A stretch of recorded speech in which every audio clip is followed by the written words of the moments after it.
वालेकुम। अच्छा बच्चे, कैसे हैं आप सब? अच्छा बच्चे, आज हमारा सेकंड लेक्चर है मैं 7.4 के हवाले से। 7.4 के फर्स्ट लेक्चर में हमने काम किया था कि हमने ये सीखा था कि क्रॉस प्रोडक्ट क्या होता है, उसकी डेफिनेशन। फिर ये जो यूनिट वेक्टर आपके पास आई कैप, जे कैप, के कैप है, इनके क्रॉस प्रोडक्ट हम किस तरह से फाइंड कर सकते हैं। एक साइक्लिकल फॉर्म जनरेट की थी जिससे हम डायरेक्ट आई कैप, जे कैप और के कैप के क्रॉस प्रोडक्ट फाइंड आउट कर सकते थे। फिर उसके बाद आपने यहाँ पे लिखा प्रॉपर्टीज ऑफ क्रॉस प्रोडक्ट, जिसमें से आज वाले क्वेश्चन में हमने जो एक प्रॉपर्टी यूज करनी वो हम यहाँ पे लिख लेते हैं कि एक तो आपने प्रॉपर्टी यहाँ पे ये लिखी थी कि U cross V is equal to क्या होता है, माइनस V क्रॉस U। एक तो ये हमने प्रीवियस लेक्चर में जो प्रॉपर्टी पढ़ी थी वो हम यहाँ पे यूज करेंगे। ठीक है, तो अब हम जो आपके पास एक्सरसाइज है 7.4 उसको स्टार्ट करने जा रहे हैं। 7.4 का फर्स्ट क्वेश्चन आपके पास यहाँ पे क्या है कि कंप्यूट। कंप्यूट मीन क्या होता है, फाइंड। कि फाइंड करें क्रॉस प्रोडक्ट किस किस का, a cross b and b cross a. पहले हमने क्वेश्चन को इतना पढ़ते हैं और इतना ही सॉल्व करते हैं, बाकी देखते हैं बाद में किस क्वेश्चन में और क्या गिवन है। तो हम पहले फाइंड करते हैं ए क्रॉस बी, फिर फाइंड करेंगे यहां पर बी क्रॉस ए। अब अगर आपको याद हो, तुमने क्रॉस प्रोडक्ट की दो डेफिनेशन यहां पे पढ़ी थी।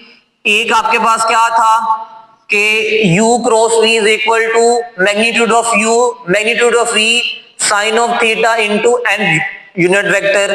एक हमने पढ़ी थी डिटरमिनेंट फॉर्म में, तो हम यहां पे किसे यूज करेंगे, वो डिटरमिनेंट फॉर्म को यूज करेंगे इस क्वेश्चन को सॉल्व करने के लिए, क्योंकि वो मेथड बहुत क्विक और इजी है। तो आपके पास a is equal to vector a किसके इक्वल है, 3i minus 2j plus k, और वेक्टर b किसके इक्वल है, i प्लस j। के नहीं था तो यहां पे साथ हम क्या लिख सकते हैं, 0 के। अब a क्रॉस b किसके इक्वल होगा आपके पास, डिटरमिनेंट। हम यहां पे लिखेंगे i component, j component and k component. साथ में पहले वेक्टर क्या है, फर्स्ट वेक्टर a है, तो वेक्टर a के i वाला कंपोनेंट 3 है, j वाला कंपोनेंट -2 है। अगर जहां पे कुछ भी काउंटिंग फिगर ना हो तो वहां पे मल्टीप्लाई क्या हो रहा होता है, 1।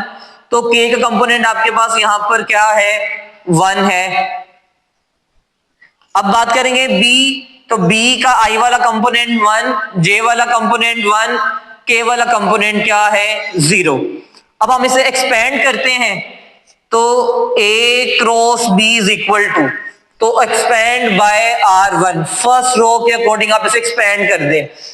अब फर्स्ट रो में फर्स्ट एंट्री क्या है, i है, तो हम क्या करेंगे, ये फर्स्ट कॉलम को भी छोड़ देंगे, फर्स्ट रो को भी छोड़ेंगे, तो आपके पास बाकी ये वाली एंट्रीज रह जाएंगी।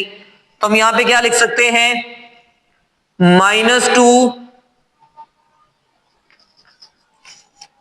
-2, 1, 1 और 0, और हम साथ में यहां पे लिखेंगे इसकी फर्स्ट एंट्री आई कैप माइनस। फिर हम जे को अगर एक्सपेंड, सेकेंड एंट्री को अगर हम यहां पे चेक करें तो आपके पास ये यहां पर क्या आ जाएगा कि हम फर्स्ट रो को भी छोड़ देंगे, सेकंड कॉलम को छोड़ेंगे, तो यहां पर एंट्रीज क्या बनेंगी, 3, 1, 1 एंड 0, और साथ में आपके पास यहां पे क्या आ जाएगा, जे कैप प्लस के की बात करेंगे तो फर्स्ट आर को छोड़ेंगे, फर्स्ट रो को और थर्ड कॉलम को, एंट्रीज क्या बनेंगी, 3, -2, 1, 1, और साथ में आपके पास यहां पर क्या आ जाएगा, के कैप। अब इस एंट्री को इससे मल्टीप्लाई करेंगे, माइनस इस एंट्री को इससे मल्टीप्लाई करेंगे, तो 0, -1 आई कैप, 0, -1 जे कैप, और आपके पास यहां पे आ जाएगा 3 + 2 के कैप। तो आपके पास यहां पे क्या आंसर आ जाएगा, -i + j एंड +5 के। तो ये आपने फर्स्ट क्रॉस प्रोडक्ट फाइंड कर लिया a क्रॉस b, जो कि क्या है, -1i + j एंड +5 के। अब हम यहां पे फाइंड करते हैं b क्रॉस a। अब इसको b क्रॉस a को सॉल्व करने के आपके पास दो मेथड हैं। एक तो ऐसा ही है कि हम इसको इसी सेम मेथड से सॉल्व करें, दूसरा यहाँ पर क्या है, इस प्रॉपर्टी की हेल्प के अकॉर्डिंग भी हम यहाँ पे इसको सॉल्व कर सकते हैं। तो हम यहाँ पे प्रॉपर्टी को यूज करेंगे। अब आपने यहाँ पे फाइंड क्या करना है, बी क्रॉस ए, जो कि किसके इक्वल होगा, माइनस ए क्रॉस बी के, बाय यूजिंग द प्रॉपर्टी। हमने यहाँ पे क्या किया कि प्रॉपर्टी को यूज कर लिया है। अब आपके पास क्या है कि b cross a is equal to negative with a cross b. तो ए क्रॉस बी आपके पास यहां पर क्या है, minus I plus J and plus 5k। Minus को अंदर मल्टीप्लाई आप यहां पे करवा दें तो क्या हो जाएगा, i minus j and minus 5k। तो अपने क्वेश्चन को हमने इतना सॉल्व कर लिया है कि हमने यहाँ पे क्या किया है कि a क्रॉस b की वैल्यू भी फाइंड कर ली है और b क्रॉस a की वैल्यू भी फाइंड हो गई है। अब नेक्स्ट हमारे पास चेक करना है। चेक क्या करना है, check your answer by showing that a b is perpendicular to both a cross b and b cross a। हमने यहाँ पर ये शो करना है कि ये जो वेक्टर a है और ये b है, ये a क्रॉस b के साथ क्या कर रहे हैं, एंगल 90 फॉर्मुलेट कर रहे हैं। फिर आपने क्या शो करना है कि a और b क्या कर रहे हैं कि b क्रॉस a के साथ क्या कर रहे हैं, एंगल 90 फॉर्मुलेट कर रहे हैं। एंगल 90 मीन क्या है, परपेंडिकुलर। उसके लिए आपने क्या पढ़ा हुआ है, अगर कोई दो वेक्टर हैं, अगर उनका आपके पास डॉट प्रोडक्ट क्या आ जाता है, 0, तो हम यहां से क्या कह सकते हैं कि vector a is perpendicular to vector b। तो हम पहले क्या चेक करते हैं कि a और b a क्रॉस b पे परपेंडिकुलर है या नहीं है, पहले ये चेक करते हैं। फिर चेक करेंगे कि a और b क्रॉस a पे के साथ में परपेंडिकुलर हैं या नहीं है। तो हम पहले यहाँ पे क्या चेक करते हैं, परपेंडिकुलर के क्या चेक करना होगा, डॉट प्रोडक्ट। अगर 0 आ गया तो आपके पास क्या है, वो परपेंडिकुलर है। अगर 0 नहीं आता तो आपके पास क्या है, वो परपेंडिकुलर नहीं रहेगा। नाउ हम यहाँ पे पहले चेक क्या करते हैं कि a का डॉट a क्रॉस b के साथ, कि ये आपके पास 0 आता है या नहीं आता। अब वेक्टर a आपके पास यहां पर क्या है, 3i minus 2j plus k dot with a cross b minus i plus j and plus 5k। अब डॉट प्रोडक्ट क्या होता है कि i वाला कंपोनेंट मल्टीप्लाई होगा i वाले कंपोनेंट के साथ, j वाला कंपोनेंट j वाले के साथ एंड k वाला कंपोनेंट k वाले के साथ। तो i का कंपोनेंट 3 और यहां पे आपके पास i का कंपोनेंट क्या है, -1 प्लस j का कंपोनेंट -2, यहां पर 1 एंड 1 और 5। तो क्या हो जाएगा, -3 -2 प्लस 5, आंसर इज 0।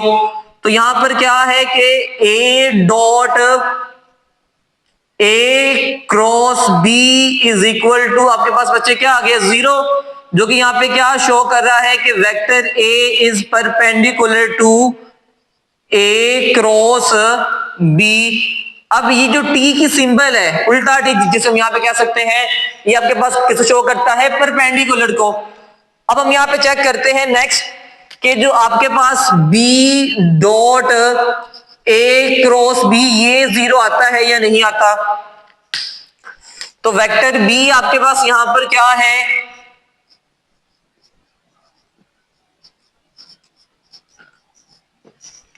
और a क्रॉस b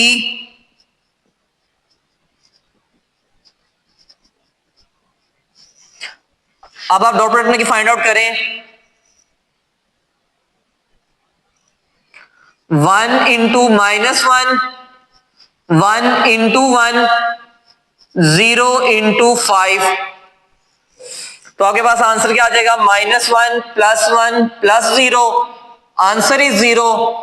तो हम यहां से क्या कह सकते हैं कि आपके पास यहां पे बच्चे क्या हो गया कि b dot a cross b is equal to 0 आया है। जो कि यहाँ पे क्या शो कर रहा है कि vector b is perpendicular to a cross b. तो हमने यहां पर इसकी एक बात तो कंप्लीट कर ली है कि ए और बी क्या है, दोनों क्या है, ए क्रॉस बी के साथ परपेंडिकुलर है, एंगल 90 फॉर्मुलेट कर रहे हैं। अब चेक करना है कि ए और बी क्रॉस ए के साथ भी क्या है, परपेंडिकुलर है या नहीं है। अब ये चेक करते हैं। तो फर्स्ट हम यहां पे क्या लिखेंगे कि a dot b cross a. अब वेक्टर ए आपके पास यहां पर क्या है, 3i minus 2j plus k dot with b cross a, जो कि आपके पास क्या है, i minus j minus 5k 3 into 1 plus minus 2 into minus 1 into minus 5 3 plus 2 minus 5, answer is 0। तो यहां पर क्या हुआ कि a dot b cross a is equal to 0 हुआ है, जो कि यहां पे क्या शो कर रहा है कि vector a is perpendicular to b cross A.